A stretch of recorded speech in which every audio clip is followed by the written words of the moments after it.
Mga VIP po ang ating mga OFW na dadaan po dyan sa NAIA, no? Yung mga lilipad po ng bansa, yung mga babalik po ng bansa. Meron na pong VIP lounge na in-establish dyan specifically po or intended po para sa ating mga kababayan OFW. Uy, good news na naman ito ha.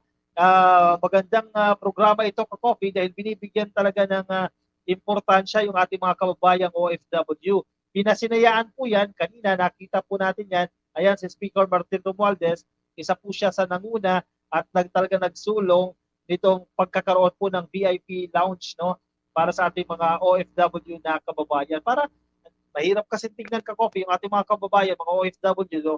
Malaki yung perang ipinapasok nila sa bansa through their remittances. And then makikita mo sa mga airport, nasa gilid lang, na-disregard itong mga to. Itong VIP lounge na ito, malaking bagay po yan sa kanila. Yan, kung inyo makikita dyan sa ating screen, no?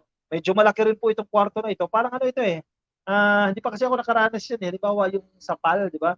May mga VIP lounges sila dyan. Parang may mga card kayo dyan, tapos papasok kayo doon unlimited yung food, yung mga ganyang privileges, no? Eh, mahal kasi yan, di ba? Pero ito ka coffee, para sa ating mga OFW, hindi mo na kinakailangan magbayad, libre po ito, may pagkain, pagpasok mo dyan, nakita natin kanina yan, may mga pagkain, ano to, may hard-boiled egg, salad ata ito, eh, no? May salad, may mga sandwiches, may coffee po yan para sa ating mga kababayan. Lalo na yung mga taga-probinsya, yung iba kasi, halimbawa may connecting flights o natatakot maiwan, syempre maagang darating sa airport yan eh. Gusto ng mga OFW, mas okay na dito kami maghintay kaysa maiwanan kami ng aeroplano. Meron kayong paghihintayan. May mga lounge ka coffee. Yan, may makikita nyo yung mga sofa na yan, may mga pagkain kahit papano, medyo komportable, di ba? Hindi yung makikita ka sa sahig na nakahiga. Ayan, may mga mesa yan. Kung may mga kausap ka, parang getting to know din. Makikita rin natin dyan si Ernel Ignacio ng OWA na aktibo rin po. May TV, may pwede kang panooran. Ganito daw ang itsura ng mga VIP lounges, no? Ng halimbawa ng PAL o ng ibang airlines. Hindi ko pa kasi na-try yan ka-coffee, no? Pero ganyan daw yung gusto nilang maabot dito. Ito pang litrato na ito, no? Maraming mga upuan at carpeted. For sure, naka-aircon din naman yan. Magandang bagay ito para sa ating mga kababayan. Yan, tinan mo, ang lawak ha. Yan po ay inilunsad. Kanina lang natin ito ka-coffee, no? Kakaiba itong ginawa ng administrasyon na ito.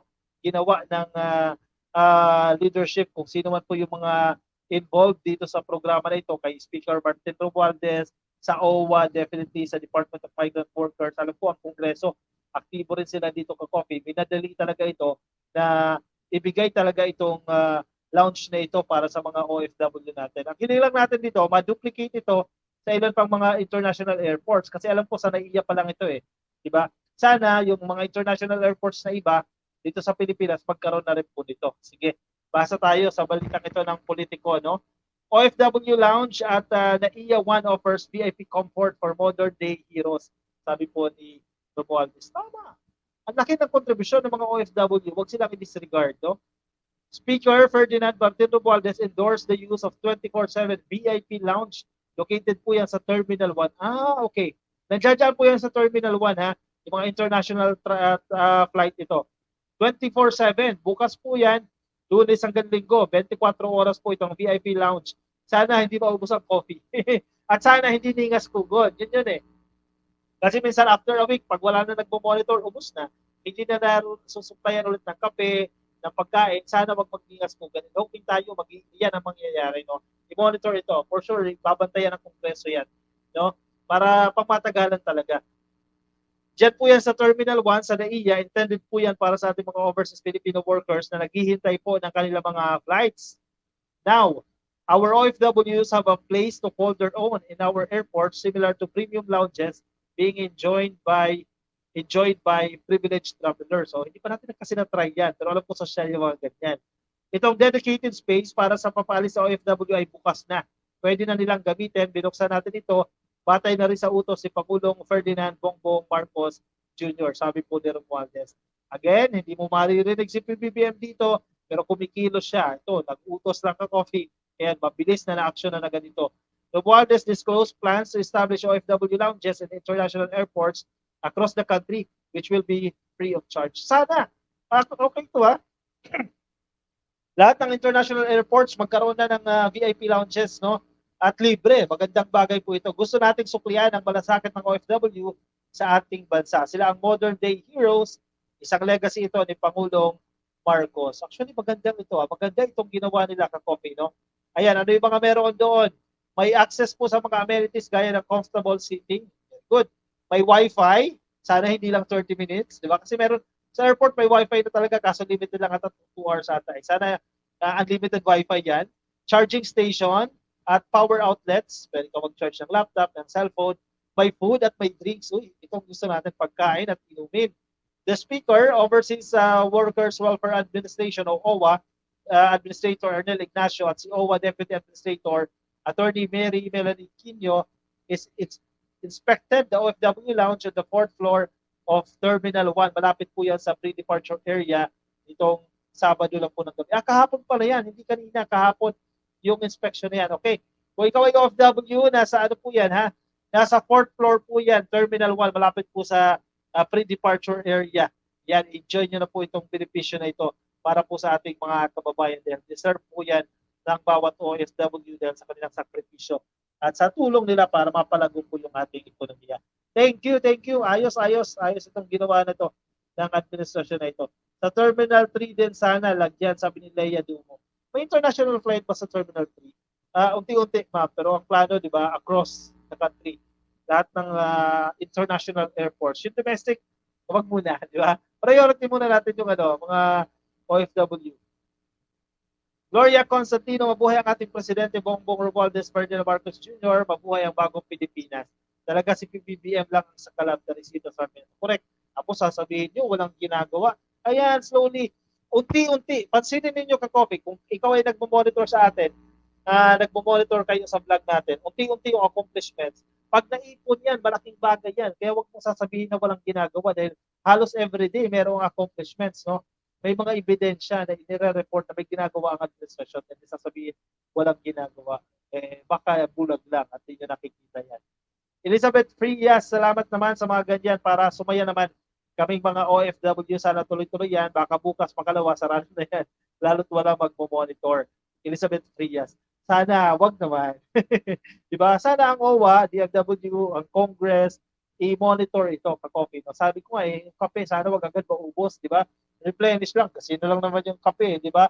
Ilang OFW expected mo dyan? Let's say, 500 a day. Expect mo naman dyan, hindi naman lahat yung magkakape. I-replenish lang ng i-replenish. Maliit na gastos lang yan as compared sa remittances na binibigay ng ating mga kababayan. Monitor ang kailangan dyan para ma-sustain itong operasyon na ito. Sobrang dami na sa araw-araw, sabi ni Lori Mamawag. Correct. Araw-araw may accomplishments. No? Pero unti-unti nang nararamdaman ang mga accomplishments ni PBBM. Actually, iba nagagalit sa gobyerno. Hindi ko rin maintindihan. Isa may mga kapitbahay ka rin magagalit Wala raw itong ginagawa. Pero, yung mga nagsasabi na walang ginagawa, miyembro ng 4Ps. Miyembro ng Pantawing Pamilyang Pilipino Program, every other month, may natatanggap na subsidiya.